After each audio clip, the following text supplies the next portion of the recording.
It started with a candle. One of those stupid little things you don't expect to notice. Lavender and sandalwood.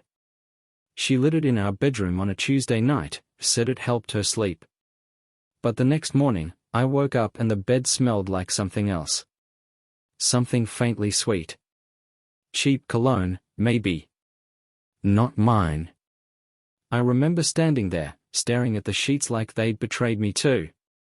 That's how it begins, isn't it? Not with a text. Not with lipstick on a shirt. But with a smell. A pause. A flicker of something that doesn't belong. I'm Daniel. I'm 52. Been married to Melissa for 23 years. We have a son in college, a daughter in high school, and a backyard full of things we swore we'd fix next spring. I work in commercial contracting. Nothing fancy. I build stuff. I fix stuff. But the one thing I couldn't fix was the woman I thought I knew. The woman I trusted enough to share a mortgage, 2 kids, and half my soul with. At first, I didn't let it get to me. Told myself I was paranoid. Maybe she changed her perfume. Maybe she hugged someone at the store.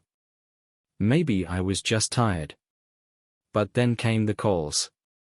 The ones she'd take in the laundry room with the door shut. Always short. Always whispered. The texts she'd type with her back to me. The new gym membership. The sudden interest in her appearance. Then the shower routines started changing. Every Thursday. Every damn Thursday. She'd come home sweaty from spin class, and spend 40 minutes under hot water. With that same faint smell drifting down the hall. That smell wasn't mine. And neither was she. I didn't confront her. Not right away. I'm not the type to yell. I'm not the type to cry. I'm the type to watch. To listen. To measure twice before I cut once. So I waited. And I gathered. I bought a tiny motion-activated camera.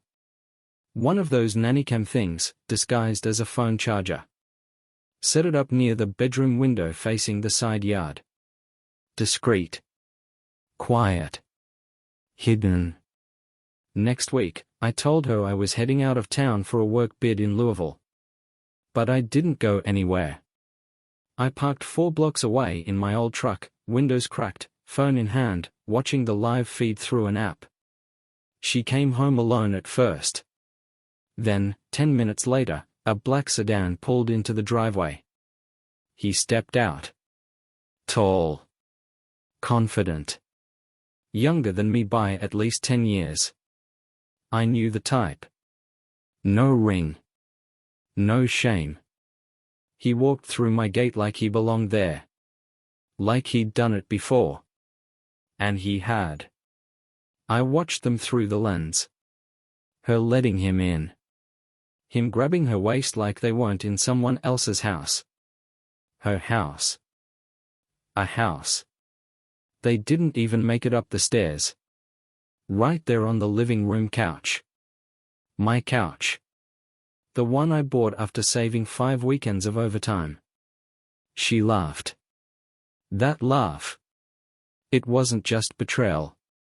It was betrayal with joy. And that broke something in me. I didn't go inside. I didn't kick down the door. I waited until they left. She walked him out like it was a date. Like she wasn't married to a man who paid her car note, who built her closet shelves, who held her hand when her mother died. She waved at him as he drove away. And then she walked inside and started folding laundry. Just like that. I went home 2 hours later. Acted like nothing happened. Because I wasn't ready for the explosion yet. I wanted it to burn slow. Controlled. I pulled the video from the cloud. Saved a copy to a USB. Then another copy to an encrypted backup. Next, I bought a second camera, hidden in a smoke detector, this time. Installed it in the hallway outside the bedroom. just in case she got bold. She did. The next Thursday? Same routine. Same man. But this time, they didn't stop at the couch. They went upstairs. And I watched. I watched her undress him. Watched her sit where she used to cry when our son left for college. Watched her make sounds I hadn't heard in years.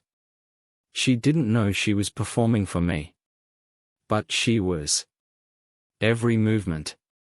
Every moan. Every kiss. It was mine now. Proof. And power. Over the next few weeks, I built a portfolio. Footage. Screenshots. GPS records. Call logs. Every lie she fed me, every yoga class and wine night with Cheryl, I matched it with a clip, a timestamp, a voice memo. I started cataloging it by day, like a damn archivist. Not because I needed the proof anymore. Because I wanted her to feel what it was like to be studied. Dissected. Known. She didn't know I stopped touching her not because I was distant, but because I didn't want to fake love with someone who spit on it. She didn't know I flinched every time she said I love you. Not because I was unsure. But because it felt like acid. Most men snap. They punch a wall. They scream. They throw plates and shatter picture frames and drive away in the middle of the night. But not me. I just got quiet. And the quieter I got, the more dangerous I became. Because I wasn't just going to leave her. I was going to erase every benefit she ever got from betraying me. And I was going to make her remember that day for the rest of her life. And here's the thing she never figured out. I didn't stop loving her because she cheated. I stopped loving her because she smiled while she did it. Because she came home, looked me in the eyes, and told me about grocery store prices while my dignity was still drying on the living room couch. Because she let him touch her in places we once reserved for grief and intimacy and new beginnings. Because she used my silence as permission. But she was wrong. So wrong. That night, I opened a blank notebook and wrote 3 words at the top of the first page. Final anniversary plan. Because our 24th anniversary was coming. And I was going to give her a gift she'd never forget. I wrote that title, Final Anniversary Plan, at the top of the page, and then I just sat there, staring at it. I wasn't angry anymore. Anger is sharp. Loud. Fast. What I felt was colder. Heavier. Like a frozen weight in my chest that made everything else feel numb. I wasn't planning a moment. I was planning an ending. Every night, while she scrolled through Instagram in bed beside me, smiling at memes, sending little heart emojis to God knows who, I was writing. Planning. Lining up every move like a contractor drawing blueprints before demolition. Because that's what this was.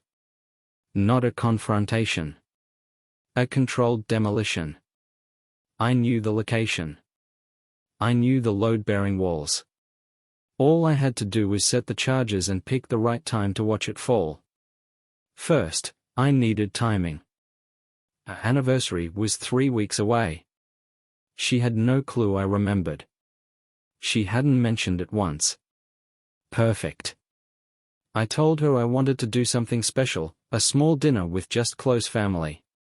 We could use some reconnect ion, I said, keeping my voice calm, gentle. She agreed, a little too quickly. Said she'd make time for that. Like it was a dentist appointment. I smiled, kissed her on the cheek, and told her I'd handle everything. She didn't ask what I meant. She never asked much anymore. Next came the list. Her parents. Her sister and husband. My brother and his wife. Our kids. Our daughter still lived with us, but I made sure our son would fly in for the weekend. Even her old best friend from college, the one who drifted away when Melissa started finding herself and ghosting anyone who called her out. They all accepted. Said it was a sweet idea.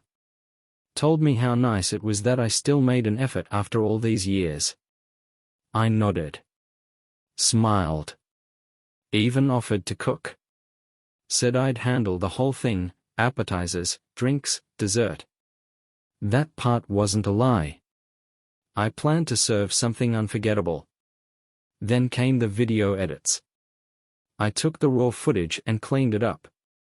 Cut the audio down to the essentials, just enough to be undeniable. Enough to make everyone in that room stop breathing. 37 seconds of betrayal, laughter, and skin. I added a title card. A love story, in 1999 to 2023. That was it. No commentary. No context. Just the truth. Unfiltered. Undeniable. Unforgivable. The week before the dinner, she was giddy. Started putting on makeup again. Wearing perfume. Shaving her legs. Not for me.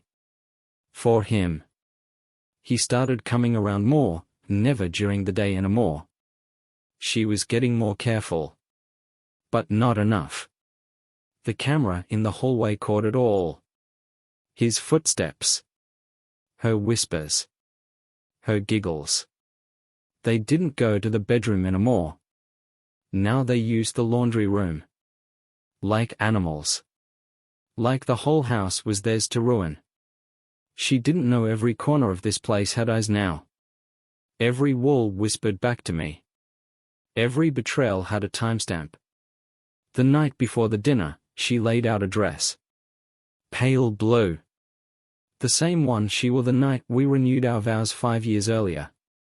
She still didn't remember that. She walked into the kitchen as I was prepping vegetables and said, "I appreciate you doing this, Dan. I know things have been rocky." Rocky. That's what she called it. Not betrayal. Not adultery. Rocky. Like we were going through a rough patch, not that she was screwing someone in the room where we kept our kids' baby photos. I wiped my hands on a towel. Turned to her. Smiled. "Yeah," I said. "It's been rocky." She kissed my cheek and walked away. And I felt nothing. That night, I didn't sleep. I sat in the garage, staring at my laptop. Watching the final edit again. Every breath. Every laugh. Every lie. I didn't cry. Didn't rage. I just memoized it. Let it brand itself into me. So I'd never forget who she really was. Not the woman I married. Not the mother of my kids. But the stranger who shared my bed and smiled while she betrayed me. The next day, everything went as planned. The guests arrived on time. Our daughter helped me light candles. My brother brought wine. Melissa greeted everyone with hugs and fake warmth like she hadn't burned her entire life to the ground behind my back. She wore that pale blue dress. Smiled like a politician. I watched her, standing there laughing with her sister, and felt like I was watching a play. A bad one. I poured drinks. Served food. Chatted politely. Then, right after dinner, I stood up and cleared my throat. Everyone looked at me. "Before we do dessert," I said, "I want to share something with you all." I picked up the remote and pointed it at the TV. Melissa's smile faded just a little. Not much. But enough. The screen lit up. Black background. White text. A love story, in 1999 to 2023. Then silence. Then the footage. No music. No narration. Just her. And him. And a room full of people frozen in place. Her father gripped the table. Her mother gasped. Her sister's fork dropped onto her plate with a sharp clang. My son stood up. My daughter covered her mouth. Melissa sat perfectly still. and when the screen went black, I looked at her. Just her. "I want everyone to know," I said, my voice even, "this is who she really is. Not just to me. To all of you." I turned to the guests. "She smiled in your faces. She hugged your kids. She played perfect wife for 20 years. And all the while, she thought I was too blind to notice." I looked back at Melissa. "You were wrong." She didn't say a word. Didn't blink. Her eyes just filled with water and sat there, wide, empty. For once, she had no script. I walked out of the room. Grabbed my coat. Took my keys. And left. I didn't look back. Because I didn't need to. The house was full of everything I wanted her to feel. Shame. Humiliation. Exposure. And the crushing silence of people who thought they knew her, realizing they didn't know her at all. She didn't just lose me that night. She lost everyone. I didn't go home that night. Didn't check my phone. Didn't answer any messages. I drove to a quiet spot outside of town, an overlook with a view of the city lights, and just sat there. No music. No thoughts. Just the sound of my breathing, and the feeling of a 23-year weight sliding off my back. It was done. And now? Now it was time to finish it. When I walked into the law office the next morning, I felt different. Lighter. Sharper. The receptionist looked up and smiled. "Mr. Callahan, right?" I nodded. My lawyer came out, shook my hand, and motioned toward his office. "I saw the footage," he said. He didn't need to say anything else. "We filed that day. Fault-based divorce. Adultery. Irreconcilable betrayal." He said we wouldn't just aim to win. We'd aim to erase her. Within 72 hours, she was served, right at her workplace. I chose that timing carefully. Midday. Just after lunch. Right when she'd feel most secure. The process server walked in, called her name in front of her coworkers, and handed her the envelope. According to the man who delivered it, she didn't cry. She just turned pale and sat down. Like the air had been punched out of her. Good. Let her feel it. The calls started that night. I didn't answer. Texts. Voicemails. Emails. All left unopened. I forwarded every message to my lawyer and changed my number. She tried to come to the house, once. Knocked on the door for 10 minutes straight. Our daughter was at school. I stood on the other side of the door and didn't move. She said my name 5 times. And when she realized I wasn't going to open it, she started crying. "I made a mistake," she whispered. "No," I said, not loud, just firm, through the closed door. "You made 100. She left. That was the last time I saw her in person. Over the next few weeks, things moved quickly. Because when you have proof, and you stay calm, the system works in your favor. We froze the accounts. Moved the house to my name. Filed for emergency custody of our daughter. Melissa tried to push back at first, claimed emotional manipulation, tried to spin some story about how I trapped her. Didn't work. My lawyer laid out the evidence like a surgeon showing an X-ray. The judge reviewed the materials, raised an eyebrow, and asked one question. "Do you dispute the contents of this footage?"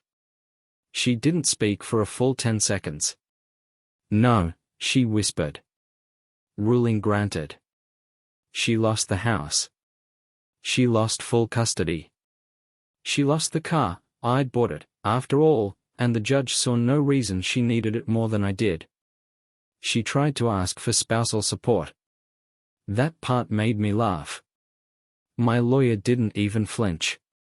"Your Honor," he said, We believe her infidelity and the sustained deception over a period of at least 6 months, documented in detail, disqualifies her from receiving support. The judge nodded. Request denied. That was the moment she started to unravel. After the hearing, word spread fast. We lived in a small community, not a gossipy town, but close-knit enough that people noticed when things changed. And now, everything had changed. People stopped waving at her when she passed by. She stopped showing up at school functions. Not because anyone told her not to, but because she didn't want to face the looks. Her old friends? Gone. Her sister? Barely speaking to her. Her mother? That was the real sting. She called me 2 days after the court decision. "I'm so sorry," she said. I didn't say much. She started crying. I thought she was better than this. I really did. I almost said me too. But I didn't. I just let her cry. Melissa ended up staying at a cheap apartment near the edge of town. I never saw the inside. But I heard things. From mutual friends. From the whispers that eventually make their way back. She got fired. Official reason? Violation of conduct standards. Unofficial reason? They saw the footage. Or rather, someone showed it to HR. Not me. I didn't need to. But when you let your affair get recorded, and your husband plays it for 15 people, including your own parents, someone's gonna talk. And talk they did. She tried to do damage control. Posted vague quotes about healing and forgiveness on social media. But no one cared. Nobody commented. Nobody liked the posts. She deleted them a week later. Then deactivated her accounts altogether. She tried to reach out to our son. Called him during finals week. He didn't pick up. She left a voicemail. He sent her a text back, "I need space. Please don't call me again." She posted about that too, a blurry sunset photo with the caption, "I deserve this." I know that now. And maybe she did. But that wasn't my concern anymore. I had my daughter. My home. My name. I had peace. And that was worth everything. Weeks passed. I planted a new garden in the backyard.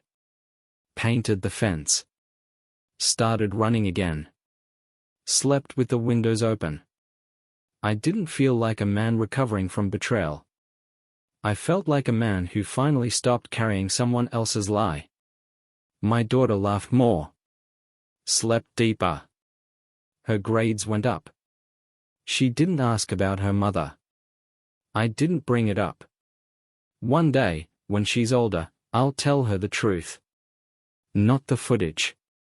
Not the details. Just this. Your mom made choices. I made mine. And I chose to protect you. That's enough. Melissa sent one final message. A letter. Handwritten. I could tell she tried hard to make it perfect, neat handwriting, scented paper, folded just right. Inside, she said she was sorry. Said she didn't expect forgiveness. Said she just wanted to be remembered as more than her worst decision. I folded the letter. Didn't rip it. Didn't burn it. Just put it in a box, taped shut, and stored in the garage. Because that's what she was now. Past tense. A file in the archive of my life. Unopened. Unmissed. Unnecessary. The first thing I did after the divorce papers were finalized? I stood in the middle of the living room, the same one where she laughed with him, where the echo of betrayal still clung to the walls, and I exhaled. A deep, heavy breath. Not sadness. Not relief. Something deeper. It felt like permission. Permission to start over. I didn't rush. Didn't throw away everything overnight. I moved slow. Measured. Like someone restoring an old house, not tearing it down, but replacing every broken beam, every crack in the foundation. First came the couch. The one where I'd seen them. The one that used to be mine, then became theirs, and now had no place here. Gone. I sold it on Facebook Marketplace for $50 and helped the guy load it into his truck without a word. I bought a new one. Gray leather. Simple. Clean. Next came the bed. Not just new sheets, a whole new frame. I built it myself. Took me a weekend. It didn't creak like the old one. Didn't whisper anything back at night. Just silence. Honest silence. I repainted the kitchen. Replaced the old coffee mugs, especially the ones with the vacation logos she used to collect. Bought new silverware. New towels. New light bulbs. It's amazing how many things in your house carry someone else's fingerprints. Little reminders. Ghosts that hide in everyday objects. But I didn't just erase her. I made space. And in that space, I started living again. My daughter was the first to notice. "Dad," she said one morning, sitting at the counter, eating eggs. "You seem different." I looked up from the stove. "Different how?" "I don't know," she shrugged. "Lighter, I guess. Like you're not waiting anymore." She was right. I wasn't waiting. Not for apologies. Not for justice. Not for closure. That chapter had ended. And I'd written the last page myself. We started doing Friday night movies again. Just the two of us. Sometimes she picked a comedy. Sometimes we watched old action flicks I loved from the 90s.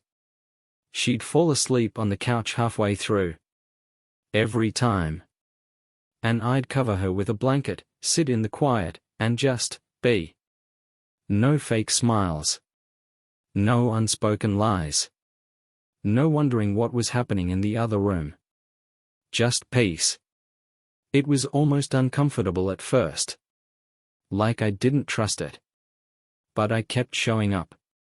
Every day. One task at a time. One honest moment after another.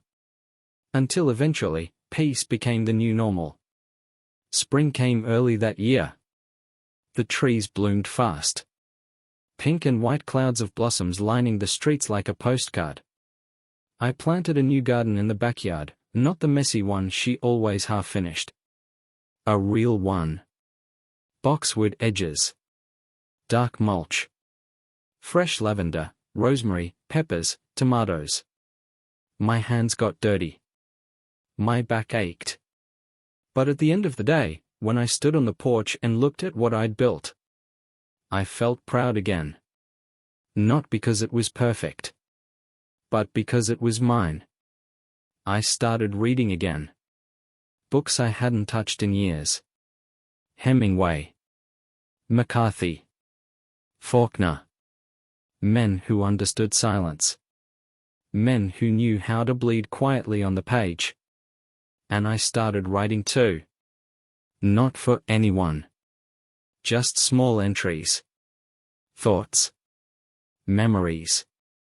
Lessons I never expected to learn this late in life. Sometimes a sentence stuck with me for days. Like this one I wrote after watching my daughter braid her hair in the hallway mirror. They always tell you time heals. But they never tell you what to do with the silence once it does. One Saturday morning, I walked into the coffee shop near the lake. It was quiet. Mid-morning.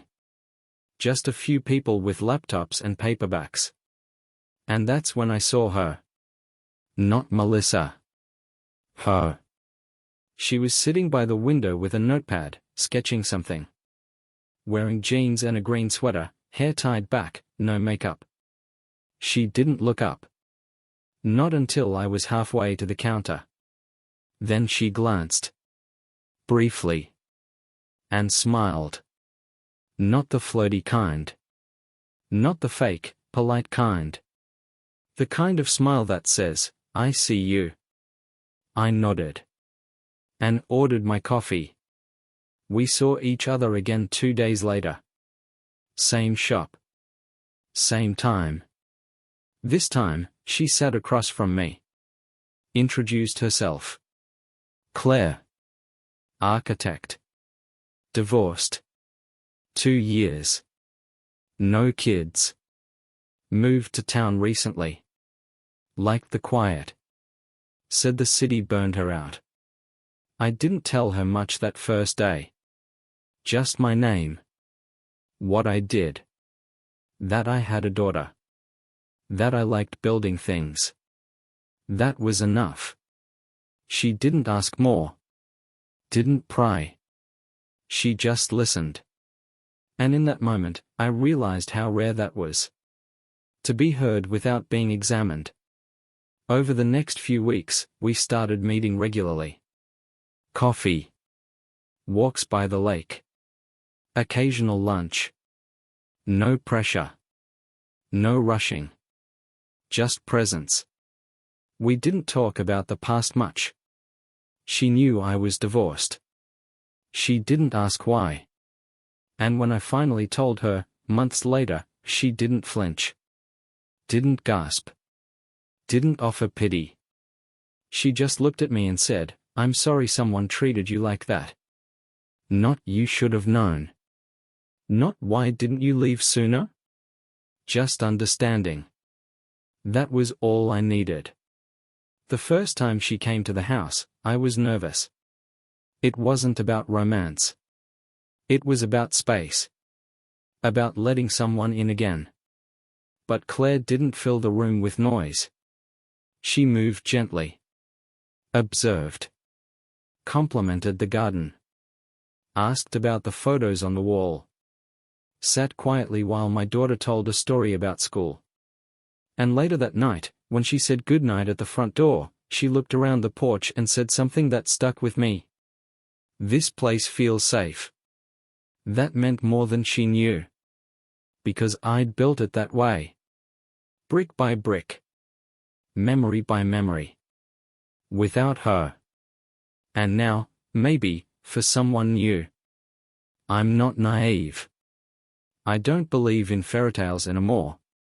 But I do believe in chapters. In second acts. In rebuilding, not pretending the first house never burned. And if there's one thing this whole storm taught me, it's this. Closure doesn't come from answers. It comes from choosing not to ask the question again. I don't think about Melissa anymore. Not with anger. Not even with pain.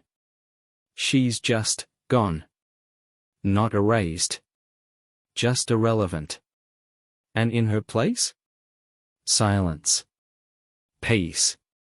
And the sound of laughter in a house I thought I'd never feel at home in again.